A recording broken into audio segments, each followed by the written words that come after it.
여러분, 우리가 지난주에 함께 말씀을 나누면서 특별히 하나님의 말씀의 능력이 있음에 대해서 나누었고, 그 하나님의 말씀을 더 깊이 경험하고, 또 하나님이 어떠한 분이신지, 또 우리의 삶을 향한 하나님의 계획과 목적이 무엇인지를 알기 위해서는 우리의 삶의 말씀을 더 깊이 경험하는 어떤 그런 거룩한 루틴, 거룩한 영적인 습관이 필요하다는 것에 대해서 여러분들과 함께 나누었습니다. 한번 질문하고 싶어요. 그래서 여러분들의 삶에 지금 그 거룩한 영적인 루틴들, 거룩한 영적인 습관들이 지금 세워져 가고 있으십니까? 네. 사실 지난주는 조금 어렵기는 했어요. 그죠? 연휴가 계속되고 좀 띄엄띄엄 이렇게 쉬는 날도 있고 여러분들 쉽지는 않으셨을 거라고 생각이 됩니다. 그런데 오늘도 좀 여러분들 다시 한번 도전하고 싶습니다. 여러분들의 삶에 그 말씀에 대한 거룩한 루틴, 영적인 습관들이 세워져 갈 수 있기를 주님의 이름으로 축복합니다.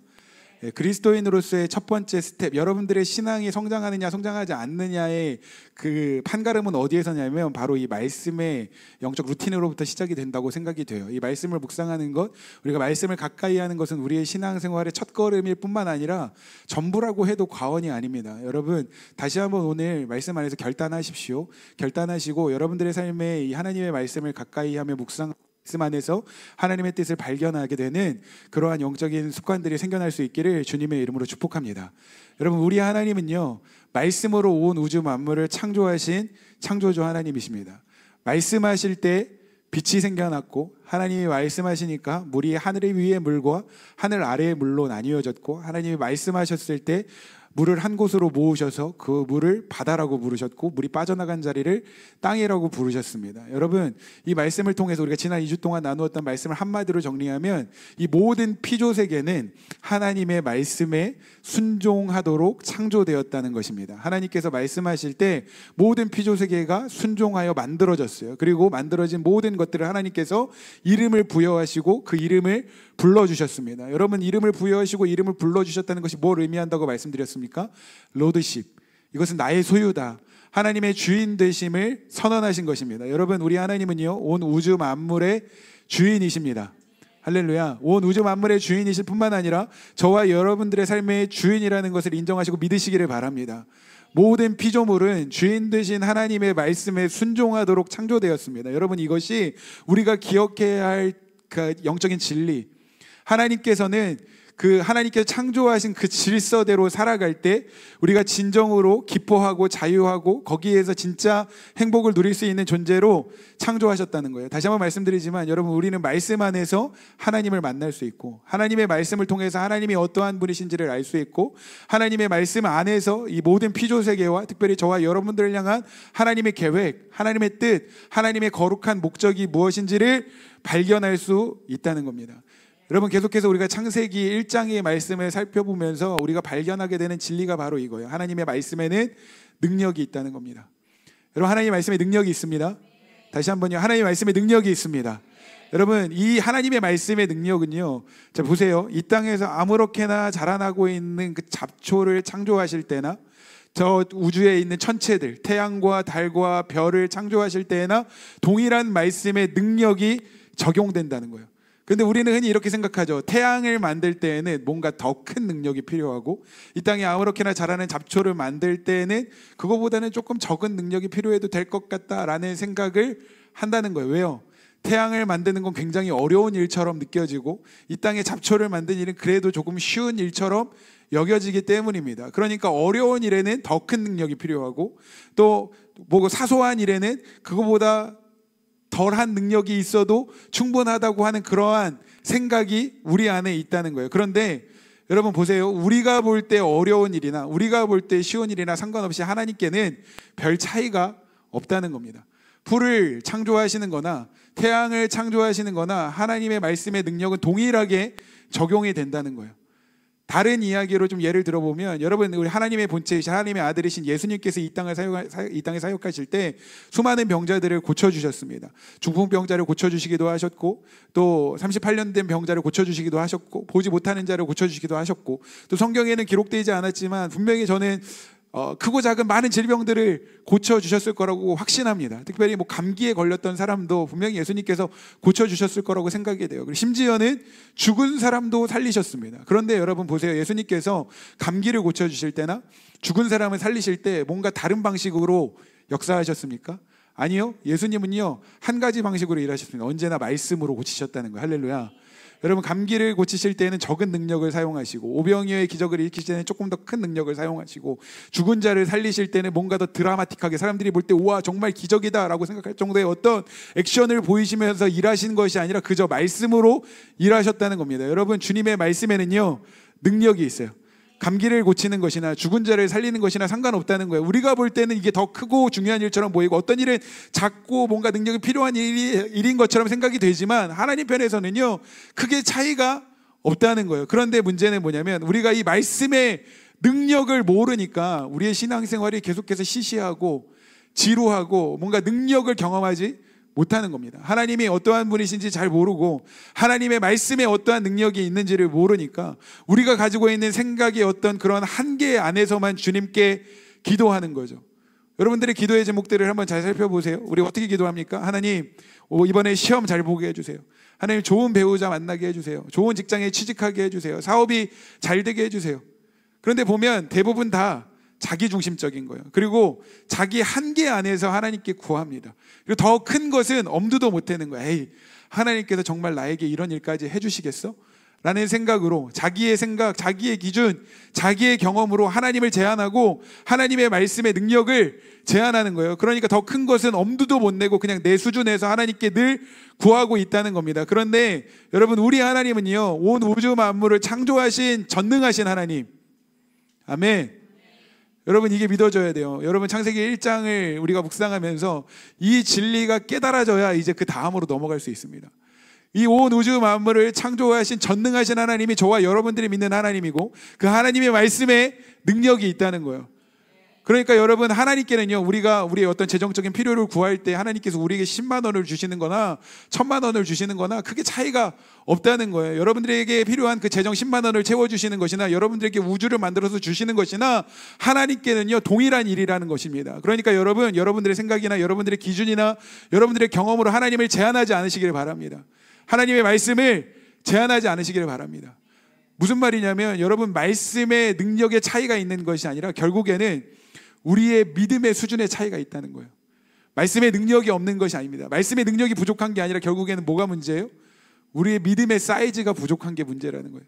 우리의 믿음의 사이즈가 너무나도 작다는 게 문제라는 것입니다. 죄송합니다만 제 개인적인 이야기를 여러분들과 잠깐 나누자면, 지금 우리가 이 강변 하비스트 교회라고 하는 정말 이 아름다운 성전에서, 개척교회지만 이 아름다운 성전에서 우리가 예배를 드리고 있습니다. 그런데 저는 이것 자체가 하나님의 말씀의 능력이라고 생각이 되어집니다. 사실 아시는 분들은 아시겠지만 처음 듣는 분들도 있으실 텐데, 저는 목회를 시작하면서 처음부터 뭔가 개척에 대한 비전을 가지고 목회를 시작한 사람은 아니었습니다. 그냥 평범하게 교회를 잘 사역하다가 어느 좋은 교회에 자리가 나면 거기에 가서 청빙받아서 그 교회를 잘 목회하면 되지, 이런 생각을 하고 있었어요. 그런데 2020년도에 코로나로 우리가 엄청나게 힘들었을 그런 상황에 갑자기 하나님께서 저에게 개척에 대한 마음을 처음으로 주셨습니다. 그런데 제가 그 개척에 대한 마음을 딱 받았을 때 2년 동안 모른 척했어요. 못 들은 척하고 무시하고 피해 다녔는데, 그 2년 동안 계속해서 하나님께서 구체적으로 반복해서 굉장히 선명하게 개척에 대한 마음을 주셨고, 특별히 지역까지 하나님께서 마음을 주셔서, 그 지역이 천안이었습니다. 그리고 하나님께서 그렇게 구체적으로 선명하게 저에게 마음을 주셨을 때, 그때부터 제가 그것을 믿음으로 받고 순종하기로 결정했어요. 하나님, 그럼 제가 개척하겠습니다. 천안에 가서 개척하겠습니다 라는 마음을 받고, 그때부터 제가 믿음으로 선포하기 시작했습니다. 저는 하나님의 때가 돼서 하나님께서 저를 보내시면 천안에 가서 개척을 할 겁니다. 교회를 개척하고 청년 세대를 섬기면서 청년 예배자들을 세우는 사명을 감당하게 될 것입니다 라고 믿음으로 선포하기 시작했어요. 물론 작년 예배 때는 그렇게 해본 적이 없고, 당시에 섬기던 청년 예배 때 제가 종종 이렇게 선포했습니다. 청년들이 열심히 섬기면서 설교 중에 제가 이렇게 얘기한 거예요. 하나님께 나를 보내시면 나는 언젠가 천안에 가서 교회를 개척할 거다 라고 믿음으로 설교 중에 선포했어요. 그런데 모두가 다 어리둥절했습니다. 저도 어리둥절했어요. 사실 선포하면서 이게 맞나? 가진 게 아무것도 없는데, 준비된 게 아무것도 없는데 내가 정말로 천안에 가서 교회를 개척할 수 있을까? 이런 생각, 인간적인 생각과 제 안에 어떤 한계들이 보이기 시작하는 거예요. 그럼에도 불구하고 제 안에 어떤 생각이 있었냐면, 그래서 하나님의 때가 돼서 하나님께 나를 보내시면 내가 교회 건물이 없다고 하더라도, 아무것도 없다고 하더라도 전셋집 하나 구해서 그 가정에서부터라도 교회를 시작해야겠다 라는 마음으로 이제 기도하면서 준비하기 시작했습니다. 그런데 하나님께서 정말 전에 생각지도 못한 방법으로 많은 것을 선물로 주셨어요. 신실하게 일하셔서 지금 우리가 이렇게 아름다운 성전에서, 여러분 이거 임대 아닙니다. 할렐루야. 이게 사서 들어온 거예요. 저는 아무것도 없었는데. 여러분 나중에 기회가 되면, 오늘은 그걸 이야기하고 싶은 게 아니라서, 나중에 기회가 되면 어떻게 이 교회를 개척하는 과정 중에 신실하게 일하셨는지 조금 더 자세하게 여러분들과 간증하며 나눌 수 있는 시간들이 있었으면 좋겠습니다. 제가 드리고 싶은 말씀은 뭐냐면, 그렇게 하나님께서 주신 마음을 믿음으로 받고 믿음으로 말씀을 선포했을 때 하나님의 말씀이 실제가 되는 것을 제가 실제적으로 경험했다는 거예요. 우리가 지금 이 하비스트 처치라는 이 공동체 안에서, 교회 안에서 예배를 드리고 있다는 것 자체가 하나님의 말씀의 능력이 있다는 것을 보여주는 가장 선명한 증거라고 생각이 됩니다. 여러분, 하나님의 말씀에는 능력이 있습니다. 여러분, 하나님의 말씀을 여러분들의 수준으로 제한하지 마십시오. 여러분, 문제는 하나님의 말씀의 능력이 없는 것이 아니라 우리의 믿음의 수준, 우리의 믿음의 사이즈가 작은 것이 문제라는 거예요. 여러분, 오늘도 우리가 찬양했잖아요. 예수님이 말씀하시니 물이 변하여 포도주 됐네. 아멘. 진짜 아멘이십니까? 예수님이 말씀하시니 바디메오가 눈을 떴다네. 할렐루야. 우리가 기도했던 것처럼 오늘 주님께서 말씀하실 때 영적인 눈들이 열려지는 은혜가 있기를 주님의 이름으로 축복합니다. 주님 말씀하시면 죽은 자들이 살아나게 되는 것입니다. 여러분, 오늘도 우리가 창세기 말씀을 통해서 진짜 이 하나님의 말씀을 더욱 생생하게 경험하고, 특별히 우리의 그 믿음의 수준이 나의 수준이 아니라 하나님의 수준으로 자라나고 성장하고 돌파되는 은혜가 있기를 주님의 이름으로 축복합니다. 여러분, 지난 2주 동안 우리가 창세기 말씀을 통해서 첫째 날부터 셋째 날까지 하나님께서 어떠한 것들을 창조하셨는지 살펴보았습니다. 특별히 하나님은요, 하나님께서 정하신 그 질서에 따라서 천지를 창조하셨는데, 첫째 날부터 셋째 날까지는 이제 장차 동물과 식물들과 사람들이 살아갈 수 있는 환경을 만드신 거예요. 첫째 날은 뭘 만드셨다고요? 빛을 만드셨습니다. 빛을 만드시고 빛과 어둠을 나누셨습니다. 둘째 날에는 물을 나누셨어요. 물을 하늘 위의 물과 하늘 아래의 물로 나누시고 그 사이의 공간을 궁창, 하늘이라고 부르셨습니다. 그리고 셋째 날에는 그렇게 하늘 아래 나뉘어진 물을 한 곳으로 모이게 하셔서 바다라고 부르시고, 물이 빠져나간 자리를 땅이라고 부르셨습니다. 그리고 그 땅 위에서 식물들이 자라나게 하셨어요. 동물들과 사람들이 살아갈 수 있는 환경을 만드신 겁니다. 그리고 넷째 날, 이제 오늘 본문 말씀에 보면 넷째 날에는 해와 달과 별을 창조하셨다라고 성경 기록하고 있습니다. 우리 14절부터 19절까지 말씀 같이 한번 읽어보겠습니다. 시작. 하나님이 이르시되 하늘의 궁창에 광명체들이 있어 낮과 밤을 나뉘게 하시고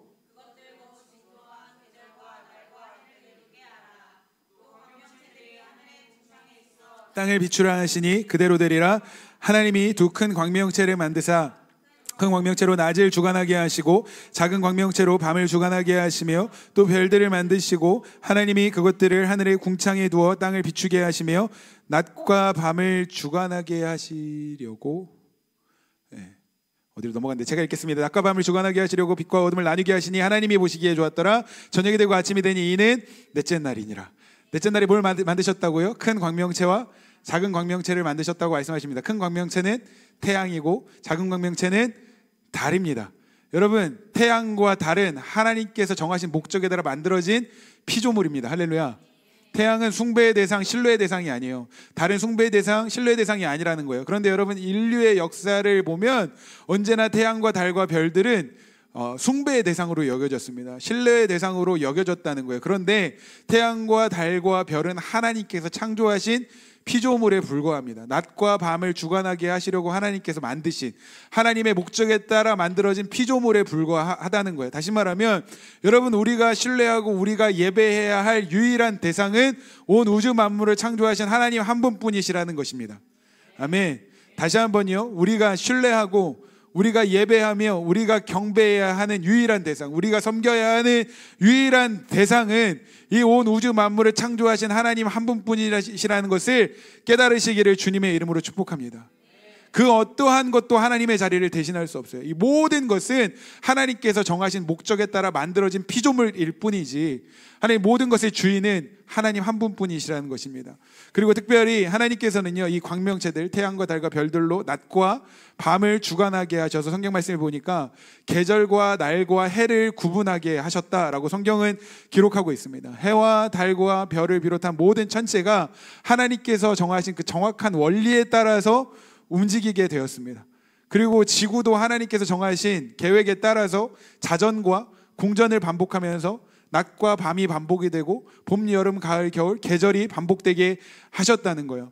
다시 말하면 하나님께서는요, 우주라는 공간의 어떤 구조를 만드셨을 뿐만 아니라 하루하루라고 하는 그런 어떤 시간이라고 하는 질서를 확립해 주신 것입니다. 여러분, 우리에게 이 시간이라는 질서를 정해주신 하나님께 감사하시기를 바랍니다. 할렐루야. 여러분, 만약에 우리에게 낮과 밤, 날과 해, 뭔가 하루하루 이렇게 흘러가는 시간과 1년 365일이라고 하는 그 시간의 구분과 질서가 없었다면 여러분, 우리의 삶이 얼마나 혼란스럽고 얼마나 고통스러웠을지 여러분 상상해 보셨습니까? 낮과 밤이 구분이 되지 않는 거예요. 계속해서 해만 떠 있다. 아니면 반면에 계속해서 어두움만 있다. 그리고 뭔가 시간의 구분이 없는 거예요. 매년 어떤 365일의 흐름이 없다고 한번 생각해 보세요. 여러분, 얼마나 고통스럽고 혼란스럽겠습니까? 어제 우리가 힘든 일을 겪었고, 우리가 어제 우리가 좀 견디기 어려운 상황들에 직면했다고 하더라도 오늘 우리가 다시 새로운 하루를 맞이하면서 우리가 마음을 새롭게 하고 각오를 다질 수 있는 이유는 시간이라는 흐름이 있기 때문이에요. 어제는 어제였지만 또 새로운 해가 떠올랐고 새로운 하루가 주어졌기 때문에 우리는 마음을 또 새롭게 할 수 있다는 거죠. 여러분, 또 연말연시가 되면 어때요? 지난 한 해 동안을 돌아볼 때 뭔가 굉장히 후회되는 시간을 보냈다고 하더라도 이제 새해가 되면 우리 또 새로운 각오를 다지게 되죠. 여러분, 매일 다이어트를 각오를 하지만 실패하잖아요. 실패하더라도 우리가 낙심하지 않고 또 마음을 새롭게 먹을 수 있는 이유가 뭐예요? 새로운 하루가 우리에게 주어졌기 때문입니다. 하나님께서 정하신 그 시간의 질서가 있기 때문이라고 생각이 됩니다. 여러분들에게 시간이라고 하는 질서를 주신 하나님께 감사하시고, 특별히 하나님께서 여러분들에게 허락하신 그 시간을 세상의 헛된 것들로 허비하지 않으시기를 주님의 이름으로 축복합니다. 특별히 하나님께서 이 계절과 날과 일을 나누셨다라고 말씀하실 때 여기에서 계절은요, 이제 개역 한글 성경으로 보면 절기라고 번역을 하고 있고, 히브리어로 보면 모에드라고 기록이 되어 있는데, 이 모에드는요, 인간이 경험하고 있는 어떤 이 물리적인 시간만을 의미하는 것이 아니라 하나님의 시간표를 의미하기도 합니다. 그래서 이 히브리어 모에드를 헬라어로 바꾸어서 쓰면 카이로스가 돼요. 여러분, 카이로스는 많이 들어보셨죠? 여러분, 카이로스는 하나님께서 정하신 시간, 하나님께서 정하신 때가 있다는 겁니다. 여러분, 우리에게 하나님께서 물리적인 시간만을 허락하신 것이 아니라 여러분 각자의 삶을 향한 하나님의 정확한 시간표가 있다는 것을 믿으시기를 바랍니다. 할렐루야. 여러분, 우리가 이 물리적인 시간을 살아가다 보면 때로는 뭔가 우리가 믿음의 눈으로 바라보려고 해도 해석이 안 되는 어려움들과 직면할 때, 어려운 상황들과 마주할 때가 분명히 있습니다. 하나님을 믿고 하나님께서 분명히 내 안에 내 삶을 향한 선하신 계획이 있다는 것을 알고, 그래서 내가 믿음으로 뭔가를 해석해 보려고 해도 정말 이거는 정말 믿음으로도 해석이 안 된다라고 싶을 정도로 내 삶이 정말 절망스럽고 고통스럽고 어려운 그런 상황들과 마주할 때도 분명히 있다는 거예요. 그럼에도 불구하고 여러분들의 삶에 카이로스, 하나님의 때, 하나님의 시간표, 하나님의 정확한 계획이 있다는 사실을 믿으시기를 바랍니다. 여러분, 지금 우리가 경험하고 있는 이 온 우주 만물이 움직여지는 것이 결코 우연이 아니라 하나님께서 정하신 질서에 따라서 정확하게 움직여지고 있는 것처럼, 저와 여러분들의 삶을 향해서도 하나님께서 정확한 계획을 가지고 계시고 그 하나님의 시간표에 따라 저와 여러분들의 인생을 인도하고 계신다는 것을 믿으시기를 바랍니다. 하나님께서는 우리에게 시간이라는 선물을 주셨고, 특별히 이 물리적인 시간을 살아가는 동안에 카이로스라고 하는 하나님의 때와 하나님의 계획을 가지고 계시다는 거예요. 더 나아가서 창세기 1장 20절부터 21절과 창세기 1장 24절부터 25절까지의 말씀 이어서 읽겠습니다. 시작. 하나님이 이르시되 물들은 생물을 번성하게 하라. 땅 위 하늘의 궁창에는 새가 나르라 하시고, 하나님이 큰 바다 짐승들과 물에서 번성하여 움직이는 모든 생물을 그 종류대로, 날개에 있는 모든 새를 그 종류대로 창조하시니 하나님이 보시기에 좋았더라. 창세기 1장 24절 25절 시작. 하나님이 이르시되 땅은 생물을 그 종류대로 내되 가축과 기는 것과 땅의 짐승을 종류대로 내라 하시니 그대로 되니라. 하나님이 땅의 짐승을 그 종류대로, 가축을 그 종류대로, 땅에 기는 모든 것을 그 종류대로 만드시니 하나님이 보시기에 좋았더라. 아멘. 넷째 날에는 하늘의 해와 달과 별을 만드셨고, 다섯째 날에는 바다의 물고기와 하늘의 새를 만드셨다. 그리고 여섯째 날에는 땅의 짐승들을 만드셨다고 성경 기록하고 있습니다. 그런데 저희가 지금 방금 읽었던 말씀에 가장 많이 반복되었던 단어가 있습니다. 혹시 뭔지 발견하셨습니까? 지금 저희가 주목해보고 싶은 그 단어인데, 그 종류대로 창조하셨다는 거예요. 바다의 물고기를 그 종류대로, 하늘의 새를 그 종류대로, 땅의 짐승들을 그 종류대로. 그런데 동물들만 그 종류대로 창조하신 것이 아니라 셋째 날의 기록을 보면 땅의 식물들을 창조하실 때 식물들도 그 종류대로 창조하셨다고 성경 기록하고 있어요. 11절 12절 말씀 우리 다시 한번 읽어볼까요? 시작.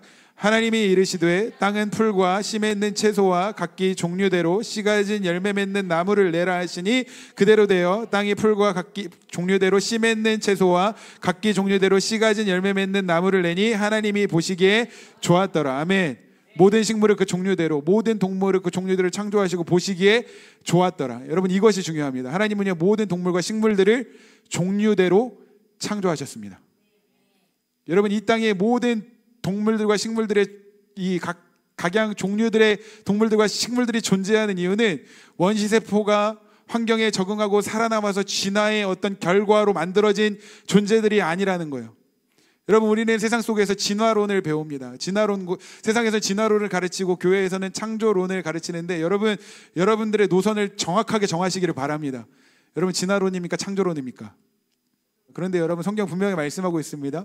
어떤 환경에 적응해서 살아남은 어떤 진화의 결과가 아니라 하나님께서 창조하신 피조물이라고 말씀하고 있습니다. 여러분, 이것이 깨달아지시기를 주님의 이름으로 축복합니다. 특별히 여러분, 진화론의 전제는 뭐냐면 적자생존, 약육강식입니다. 적자생존이 뭐예요? 환경에 적응한 개체가 살아남는다라는 겁니다. 여러분, 그래서 진화가 일어난다는 거예요. 쉽게 이야기하면 이 진화론에서 가장 많이 드는 예가 뭐냐면 기린의 예인데, 원래 기린은요 목의 길이가 다양했다고 해요. 그런데 높은 나무에 있는 풀을 뜯어 먹으려고 하다 보니 목이 짧은 기린은 거기에 살아남지 못해서 도태가 되고, 목이 긴 기린은 그 풀을 뜯어 먹을 수 있는 환경에 적응을 해서 살아남았다. 그래서 그 살아남은 유전자가 전달이 돼서 진화가 돼서 목이 긴 기린이 된 것이다 라고 이야기를 합니다. 그런데 이 진화론에서 중요한 전제가 있습니다. 그게 뭐냐면 우연입니다. 우연과 시간의 흐름이에요. 우연한 어떤 개체의 특이성이 어떤 절대적인 자연 환경에 적응하면서 시간의 흐름에 따라 살아남게 되었다는 거예요. 그런데 여러분, 보시면 우리가 이 진화론이 이 적자생존이라는 말이 굉장히 어떻게 보면 긍정적인 뉘앙스로 느껴질 수 있습니다. 왜냐하면 생존, 살아남는다 라는 그런 단어를 포함하고 있기 때문에 우리가 굉장히 긍정적인 뉘앙스로 받아들일 수 있지만, 사실은 반대로 이야기하면 무슨 이야기냐면 부적자 대량 소멸이라고 이야기하거든요. 환경에 적응하지 못한 개체는 다 죽어야 된다.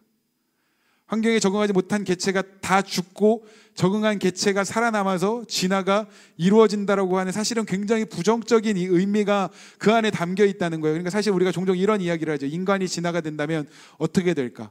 그 말의 의미는 무슨 이야기냐면, 인간 중에 대부분의 어떤 우리가 가지고 있는 개체의 독특성을 가진 사람들이 다 죽어야 진화가 일어날 수 있다는 거예요. 그리고 중요한 건 뭐냐면 시간의 흐름. 얼마나 걸릴지 몰라. 어쨌든 시간이 오래 지나야만 그 결과가 일어날 수 있다는 겁니다. 이런 진화론의 사고방식 가운데 또 어떤 개념이 있냐면 약육강식입니다. 우월한 개체가 살아남는다. 그래서 강한 자가 살아남는다고 이야기하죠. 다른 말로는 살아남는 자가 강한 것이라고 이야기하기도 하는데, 어쨌든 우월한 개체가 살아남는다는 거예요. 근데 문제는 뭐냐면 이런 진화론적인 사고방식이 지금 우리가 살아가고 있는 우리의 시대에, 우리의 생각의 기저에 자리 잡고 있다는 거예요. 세상 우리에게 뭐라고 이야기합니까? 우월한 존재가 되어야 한다. 다른 사람들보다 강한 존재가 되어야 한다. 내 스스로의 어떤 존재 가치를 증명해야만 살아남을 수 있다. 그래서 여러분들 세상을 살아가는 동안에 그렇게 치열하게 경쟁하면서 살고 있는 거잖아요. 내가 얼마나 우월한지, 내가 얼마나 강한 존재인지, 내가 세상에서 얼마나 존재 가치가 있는지를 증명해내기 위해서 여러분들 그렇게 살고 있는 거잖아요. 그런데 하나님께서 창조하신 세계는 이런 진화론적인 원리가 작동되는 세계가 아니라 하나님께서 창조하셨다는 거예요. 여러분, 하나님께 창조하신 그 세계는요, 하나님께서 질서에 따라 창조된 모든 그 피조물들이 함께 어울려서 하모니를 이루어가며 살아가는 그러한 세상이 하나님께서 창조하신 세상입니다. 치열한 경쟁을 통해서 살아남는 세상, 내가 더 우월하다는 것을 증명해야 하는 세상, 내가 더 강하다는 것을 증명해야 하는 그러한 세상이 아니라 모든 피조물들이 함께 어울려서, 마치 웅장한 심포니가 모든 악기들이 함께 어울려서 멋진 음악을 만들어내는 것처럼 하나님께 창조하신 모든 피조세계가 함께 어울려서 하나님을 찬양하며 그 안에서 기쁨과 자유와 평강을 누리면서 살아가는 세상이 하나님께서 창조하신 세상이라는 거예요. 그 하나님께 창조하신 세상의 힌트가 이사야에서 11장 6절부터 8절까지의 말씀에 나와 있습니다. 같이 한번 읽어볼까요? 시작. 그때에 이리가 어린 양과 함께 살며 표범이 어린 염소와 함께 누우며 송아지와 어린 사자와 살찐 짐승이 함께 있어 어린 아이에게 끌리며 암소와 곰이 함께 먹으며 그것들의 새끼가 함께 엎드리며 사자가 소처럼 풀을 먹을 것이며 젖먹는 아기가 독사의 구멍에서 장난하며 젖된 어린아이가 독사의 굴에 손을 넣을 것이라. 아멘. 우리 찬양으로도 이 말씀으로 찬양하잖아요. 사막에 샘이 넘쳐 흐르고, 그 다음에 뭐죠? 사자와 어린 양이 뛰노는 그곳, 어린이 독사굴에 손 넣어도 되는 그곳엔 하나님의 나라가. 여러분, 이것이 바로 하나님께서 창조하신 세계의 모습이라는 거예요. 어떤 치열한 경쟁과 어떤 우월한 존재가 살아남는 세계가 아니라 함께 어울려서 함께 살아가는 세계. 여기 여러분, 이 말씀에서 적자생존, 약육강식의 어떤 그런 논리들을 찾아볼 수 있습니까? 전혀 없어요. 모든 개체가 함께 어울려서 살아가는 존재로 창조하셨고, 그런 세상으로 창조하셨고, 이 모든 창조의 질서의 하이라이트, 정점이 뭡니까? 하나님께서 사람을 창조하셨다는 거예요. 할렐루야. 그리고 하나님께서 사람을 창조하시는데 다른 어떠한 피조물들보다도 가장 특별한 존재로, 하나님의 형상을 닮은 존재로 창조하셨다는 것입니다. 특별한 하나님의 형상을 닮은 존재로 창조하시면서 사람에게 주신 미션이 있어요. 그게 뭐예요? 생육하고 번성하라, 땅에 충만하라, 땅을 정복하고 다스리라고 말씀하셨습니다. 그런데 여기에서 정복하고 다스리라고 하는 이 말씀은 우리가 그래서 땅의 어떤 지배자가 되어서 독재를 하는 것처럼 우리가 원하는 대로 자연을 함부로 훼손하고 우리가 마음대로 써도 된다, 마음대로 지배하며 다스려도 된다, 이런 의미가 아니라 하나님의 청지기로서 하나님의 질서에 따라 세상을 다스리는 존재로 하나님께서 우리를 창조하셨다는 거예요. 다시 말하면 아까 말씀드렸던 이 창조의 모든 하모니를 완성하는 존재로 하나님께서 저와 여러분들을 창조하셨다는 것입니다. 할렐루야. 그것이 저와 여러분들에게 주어진 미션이에요. 그래서 하나님께서 우리를 하나님의 형상대로 창조하신 것입니다. 그렇다면 여러분, 하나님의 형상대로 창조되었다라고 하는 말씀의 의미가 뭘까요? 우리 창세기 1장 26절부터 28절까지 말씀 같이 한번 읽어볼까요? 시작.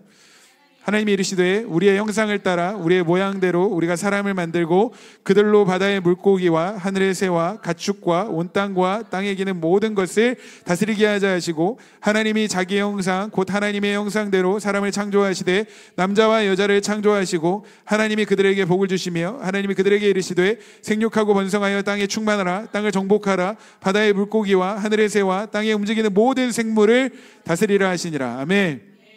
다시 한번요. 하나님께서 저와 여러분들을 하나님의 형상으로 창조하셨습니다. 아멘. 여러분들 지금 한번 마음속으로 한번 생각해 보세요. 여러분들이 살아오면서 보았던 가장 멋지고 아름다웠던 절경, 가장 멋지고 아름다웠던 풍경, 아니면 가장 멋지고 아름다웠던 어떤 그런 존재들 한번 머릿속으로 상상해 보세요. 지금 여러분들이 뭘 상상하고 있든지 간에 그것보다 더 아름답고 더 특별한 존재로 하나님께서 여러분들을 창조하셨다는 거예요. 아멘. 하나님의 형상으로, 형제의 모습 속에 보이는 하나님 형상 아름다워라. 우리 옆에 계신 분들에게 한번 인사해 볼까요? 얘기해 주세요. 당신은 하나님의 형상입니다. 하나님께서 우리를 특별한 존재로, 우리를 특별히 사랑하시는 이유는 여러분, 우리가 다른 피조물들보다 더 강한 존재이기 때문에, 우리가 뭔가 이 치열한 경쟁 사회에서 살아남았기 때문에, 우리가 대단한 능력을 가졌기 때문에 우리를 사랑하시는 것이 아니라 하나님의 형상대로 지어졌기 때문에 하나님께서 우리를 사랑하신다는 거예요. 그렇다면 여러분, 하나님의 형상대로 지음받았다는 건 뭘 의미하는 걸까요? 하나님의 형상대로 지음받았다는 건 우리가 하나님의 속성과 하나님의 성품을 가진 존재들로 창조되었다는 거예요. 더 나아가서 하나님의 속성과 하나님의 성품을 가지고 하나님과 교제하는 존재로, 하나님과 교통하는 존재로 창조하셨다는 겁니다. 다시 말하면 하나님을 예배하는 자들로 창조되었다는 거예요. 할렐루야. 여러분, 우리가 믿는 하나님은요, 삼위일체 하나님이십니다. 성부 하나님, 성자 예수님, 성령 하나님이 세 분이시지만 동시에 한 분으로 존재하는 분, 이것이 하나님께 존재하는 방식이에요. 우리의 이성으로는 이해할 수 없습니다. 지난번에도 말씀드렸지만 여러분, 이 삼위일체 하나님에 대해서 설명하고자 하는 많은 시도들이 있었지만 결국에 우리의 이성으로 완벽하게 설명해낼 수 없는 하나님의 존재 방식이라는 건데, 중요한 건 이 세 분이 한 분으로 함께 존재하시면서 이 세 분이 함께 누리시던 그 사랑의 교제는요, 이미 완벽했어요. 이미 풍성했어요. 거기에 더할 것이 없었습니다. 다른 누군가의 사랑이 더 필요한 게 아니었다는 거예요. 세 분만 계셨어도 이미 충분했고 완전했고 완벽했습니다. 그런데 이 세 분 하나님이 하나님의 형상대로 사람을 창조하시기로 작정하셨습니다. 결정하셨어요. 왜요? 하나님의 형상대로 창조된 우리와 하나님 안에 그 풍성하신 그 사랑, 완벽하고 완전하신 그 사랑을 함께 나누시기 위해서, 함께 교제하고 교통하며 그 사랑을 나누는 존재로 하나님께서 우리를 창조하셨다는 거예요. 그래서 여러분, 우리는 천지를 지으신 그 창조주 하나님과 커뮤니케이션 할 수 있는 존재로 창조되었다는 거예요. 할렐루야. 여러분, 이게 얼마나 놀라운 일입니까? 여러분, 이거 엄청난 특권이에요. 요즘 그 반려견, 반려묘 키우시는 분들 많이 계시죠. 그런데 강아지가, 고양이가 아무리 예쁘고 사랑스럽다고 하더라도 친밀하고 인격적으로 교제할 수는 없습니다. 죄송합니다. 혹시 반려인들이 있으시다면 정말 죄송해요. 근데 어떤 분들은 그렇게 이야기하죠. 고양이가 강아지가 사랑보다 더 낫다. 오히려 내 말을 더 잘 알아듣는 것 같다 라고 이야기하지만, 죄송해요. 진짜 죄송해요. 엄밀히 얘기하면 그래도 고양이와 강아지와 우리는 친밀하고 인격적인 교제가 일어날 수 없습니다. 왜요? 속성이 다르고 성품이 다르기 때문입니다. 그런데 여러분, 우리가 하나님의 형상대로 창조되었기 때문에 하나님과 교제할 수 있는 존재, 커뮤니케이션 할 수 있는 존재, 그래서 하나님의 말씀을 듣고 하나님과 마음을 나누고 하나님의 사랑을 느끼고 하나님과 교제할 수 있는 존재로 창조되었다는 거예요. 하나님을 예배하는 자로 창조되었다는 겁니다. 그래서 성경은 이렇게 말씀하십니다.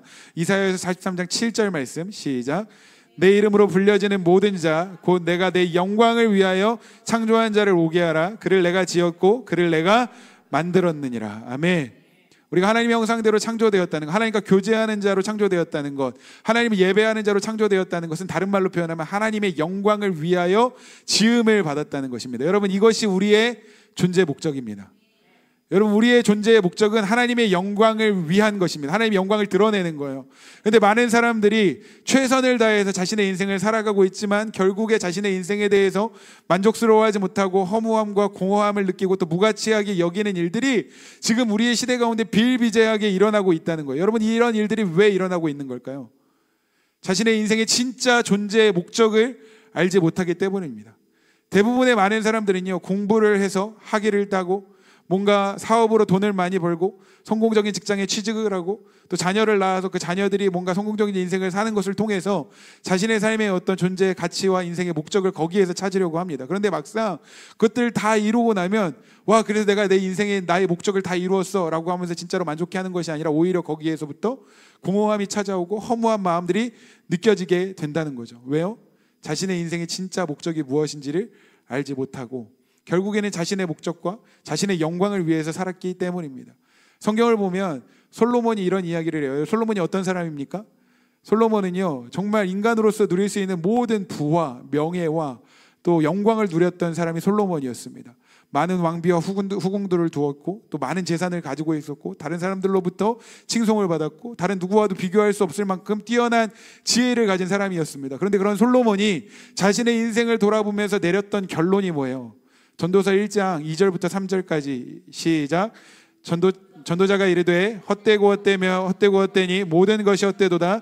해 아래에서 수고하는 모든 수고가 사람에게 무엇이 유익한가? 이 모든 것을 내가, 세상의 모든 것, 우리가 사실 원하는 거잖아요. 솔로몬이 누렸던 모든 것들, 사실은 지금 우리가 이 땅에 살아가면서 우리가 추구했던 모든 것이잖아요. 그런데 이 모든 것을 다 누려보았던 솔로몬이 하는 이야기가 뭐냐면 헛되고 헛되니 모든 것이 헛되다라고 이야기를 하고 있습니다. 그런데 여러분, 이 전도서 말씀을 묵상할 때 여러분들이 오해하시면 안 되는 게, 그래서 솔로몬이 지금 허무주의에 대해서 이야기하고 있는 게 아니라는 거예요. 우리 인생은 그래서 허무하고 비관적인 거야 라고 이야기하고 싶은 게 아니라는 겁니다. 이 전도서 말씀을 여러분들이 주의 깊게 잘 읽어보고 묵상해 보면 솔로몬이 이 전도서를 통해서 진짜 하고 싶은 이야기가 뭐냐? 잘 들으십시오. 하나님을 떠나서 인간 중심적인 삶을 추구하는 것, 내 영광, 내 명예, 내 부, 내 행복, 내 기쁨을 추구하며 사는 것은 허무한 것이다. 거기에는 진정한 만족이 없다. 그래서 결론이 뭐예요? 하나님 안에서, 하나님께서 정하신 질서 안에서 하나님께서 정하신 목적을 이루며 살아가는 것이 정말로 의미 있는 일이고 그것이야말로 진짜 아름다운 삶이다라고 이야기를 하고 있는 거예요. 그 결론입니다. 전도서 12장 1절부터 2절 읽어보겠습니다. 시작. 너는 청년의 때에 너의 창조주를 기억하라. 곧 공고한 날이 이르기 전에 나는 아무 낙이 없다고 할 해들이 가깝기 전에, 해와 빛과 달과 별들이 어둡기 전에, 비 뒤에 구름이 다시 일어나기 전에 그리하라. 13절 말씀 시작. 일의 결국을 다 들었으니 하나님을 경외하고 그의 명령들을 지킬지어다. 이것이 모든 사람의 본분이니라. 아멘. 이 모든 우리가 추구하는, 인간들이 추구하는 세상의 모든 것들을 경험해 보았던 솔로몬의 결론, 너는 너의 청년의 때에 너를 창조하신 하나님을 기억하라. 그리고 하나님을 경외하고 하나님의 명령, 하나님의 말씀을 따르라. 하나님께서 정하신, 우리를 창조하신 하나님께서 정하신 목적에 따라 살 때 비로소 우리가 진짜 행복한 인생을 살 수 있다는 거예요. 다시 한번요. 여러분, 그러면 우리를 창조하신 하나님의 존재, 우리를 창조하신 하나님의 목적은 무엇입니까? 하나님의 영광을 위한 것. 여러분, 우리는 하나님의 영광을 위하여 존재합니다. 여러분, 오해하지 마십시오. 그래서 내가 공부 열심히 안 해도 된다? 좋은 직장에 취직하지 않아도 된다? 사업적으로 성공하지 않아도 된다? 그런 이야기를 하는 게 아니에요.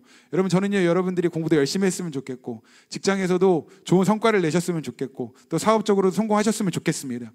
근데 중요한 건 뭐냐면, 내가 이 일들을 하는 진짜 목적이 뭐냐? 나의 영광, 나의 나의 기쁨, 나의 행복을 위해서 하는 것이냐? 아니면 하나님의 영광을 위해서 하는 것이냐? 여러분, 우리의 삶의 모든 포커스가 하나님의 영광을 위한 것에 맞춰져 있기를 주님의 이름으로 축복합니다.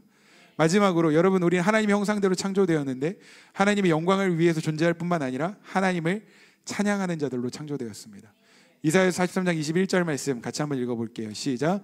이 백성은 내가 나를 위하여 지었나니 나를 찬송하게 하려 함이라. 아멘. 성경은 분명하게 말씀하고 있습니다. 우리는 하나님의 영광을 위하여 창조되었고 하나님을 찬양하는 존재로 창조되었다. 여러분, 우리가 찬양을 드려야 하는 유일한 분은 하나님이십니다. 호흡이 있는 자들은 호흡이 있는 모든 순간에 하나님을 찬양해야 합니다. 호흡이 있는 자마다 여호와를 찬양할지어다. 여러분, 시편 150편 6절 말씀, 우리가 오늘 예배를 시작할 때도 첫 번째 찬양이 호흡 있는 모든 만물 하나님을 찬양하라, 같이 함께 고백했잖아요. 여러분, 호흡이 있는 모든 존재, 여러분, 우리는요, 호흡이 있는 모든 순간에 하나님을 찬양하는 존재로 창조되었습니다. 그런데 문제는 그 어둠의 영, 사탄은요, 계속해서 우리로 하여금 하나님을 찬양하지 못하게 합니다. 왜냐하면 우리가 찬양할 때 영적인 세계에서 어떠한 일들이 일어나고 있는지 그 누구보다 사탄이 잘 알고 있기 때문이에요. 여러분, 기억하십시오. 우리가 찬양할 때 영적인 세계가 열리고, 찬양할 때 하나님의 기름 부으심이 부어지고, 찬양할 때 하나님과의 그 더 인격적인 교제가 풍성하게 일어나는 것입니다. 여러분, 이게 찬양의 능력이에요. 찬양은 그냥 반주에 맞춰서 멜로디를 흥얼거리는 게 아니에요. 찬양의 모든 초점은 하나님께 영광을 돌리는 데 있습니다. 우리가 하나님 앞에 영광을 올려드리며 우리가 예배할 때, 찬양할 때 영적인 세계에서는요, 엄청난 일들이 일어나고 있다는 거예요. 그러니까 사단은 계속해서 우리가 하나님을 찬양하지 못하게 만드는 거예요. 여러분 보세요. 어떤 사람들은요, 노래방 가서 한두 시간 노래 부르면서도 지치지 않습니다. 세상의 음악에 나오면 흥에 겨워서 막 춤을 춥니다. 그리고 저는 개인적으로 스포츠 응원, 이렇게 경기 응원 가는 걸 굉장히 좋아하는데, 이렇게 축구나 뭐 야구나 배구 이렇게 응원을 가서 보면, 응원할 때 난리도 이런 난리가 없어요. 얼마나 열정적으로 목소리를 높여서 뜨겁게 응원을 하고 음악에 맞춰서 춤을 추고 하는 사람들이 있는지 모릅니다. 그런데 그런 사람들이 교회에 오면 어떻게 돼요? 찬양할 때는 입술 뻥끗하지 못해요. 반응하지 못해요. 심지어는 찬양 시간이 시작되었는지도 알면서도 그냥 예배 시간 늦게 민기적거리면서 늦게 왔다가 그냥 설교만 듣다 가면 예배를 드렸지라고 생각하는 사람들도 적지 않다는 겁니다. 여러분, 이것이 우연이라고 생각합니까? 여러분, 이건 우연이 아니에요. 영적인 원리입니다. 사단은요, 계속해서 우리로 하여금 하나님을 찬양하지 못하게 하는 거예요. 왜요? 우리가 찬양할 때 영적인 세계 가운데 하나님께서 일하시고 우리 영이 회복되고 하나님과 더 깊이 교제하는 존재로 우리가 나아갈 수 있다는 걸 사단이 알고 있으니까 계속해서 여러분들로 하여금 찬양하지 못하게 만드는 것입니다. 근데 여러분들 찬양하러 왔는데 나는 오늘도 찬양이 나오지 않아 하고 그냥 가만히 있으면 거기에서 눌리고 그냥 실패하고 마는 거예요. 여러분들이 영적으로 성장하고 돌파하고 회복되는 비결은 여러분들이 의지를 가지고서라도 반응하는 겁니다. 여러분, 좀 도전하고 싶어요. 찬양할 때 입술을 열어서 큰 소리로 찬양하시기를 바랍니다. 할렐루야. 성경 분명히 말씀하고 있습니다. 하나님을 찬양하라. 큰 소리로 하나님을 찬양하라. 여러분, 목소리를 높여서 하나님을 찬양할 때 영적인 세계가 열려질 거예요. 여러분, 우리가 승리를 선포하는 거잖아요. 이 찬양은요, 또 영적으로 보면 전쟁에서의 승리를 이야기하는 거예요. 전쟁의 승리를 이야기하는데, 여러분, 승리한 군대가 승리하고 나서 그냥 조용히 우리 이겼어, 이렇게 하고 끝납니까? 아니요. 승리하면 그 승리에 합당한 함성을 지르게 되어 있습니다. 승리하지 못한다고 하더라도 그 승리를 위해서 함께 응원할 때 어떻게 해요? 함성을 지르죠. 전쟁하는 그 중세시대의 영화를 보면 전쟁에 나갈 때 어떻게 해요? 소리를 지르면서 나갑니다. 왜요? 기세거든요. 여러분, 예배도 기세입니다. 맞나? 이게 어쨌든 여러분, 찬양할 때 영적인 그런 어떤 어둠의 영 가운데 눌리지 마시고 의지적으로 선포하시고 소리를 내서 찬양하시고 믿음으로 반응하시기를 주님의 이름으로 축복합니다. 여러분, 우리는 하나님을 찬양하는 존재로 지음받았습니다. 하나님의 영광을 위해 하나님을 찬양하는 존재로 하나님께서 우리를 창조하셨다는 거예요. 이제 말씀을 정리하도록 하겠습니다. 하나님께서 정하신 질서에 따라서 온 우주를 창조하셨습니다. 그리고 하나님께 정하신 그 질서 안에서 모든 피조물들이 함께 하모니를 이루면서 살아가는 그 세상을 보면서 기뻐하셨고, 그 모든 창조 사역의 정점, 하이라이트는 사람을 창조하신 것입니다. 우리는 다른 피조물들과 다르게 하나님의 형상대로 창조되었습니다. 하나님의 형상대로 창조되었다는 것은, 여러분 오늘 다른 거 다 기억 못하셔도 돼요. 이것만 기억하십시오. 하나님의 형상대로 창조되었다는 건 하나님과 교제하는 존재, 하나님을 예배하는 존재로 창조되었다는 것이고, 하나님의 영광을 위하여 하나님을 찬양하는 존재로 지음을 받았다는 것입니다.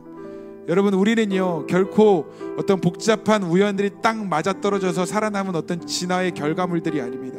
하나님께서 분명한 목적을 가지고 창조하신 하나님의 피조물입니다. 여러분, 여러분들이 인생을 향한 하나님의 목적, 하나님의 계획이 무엇인지를 발견하는 시간들이 되기를 바라고, 특별히 여러분들의 삶의 방향을 바르게 설정하여 다시 한번 여러분들의 삶이 회복되는 은혜가 있기를 주님의 이름으로 축복합니다. 여러분, 우리는 하나님을 찬양하기 위한 존재로 지어졌는데, 그래서 이 시간 좀 하나님을 찬양했으면 좋겠습니다. 우리 마지막 찬양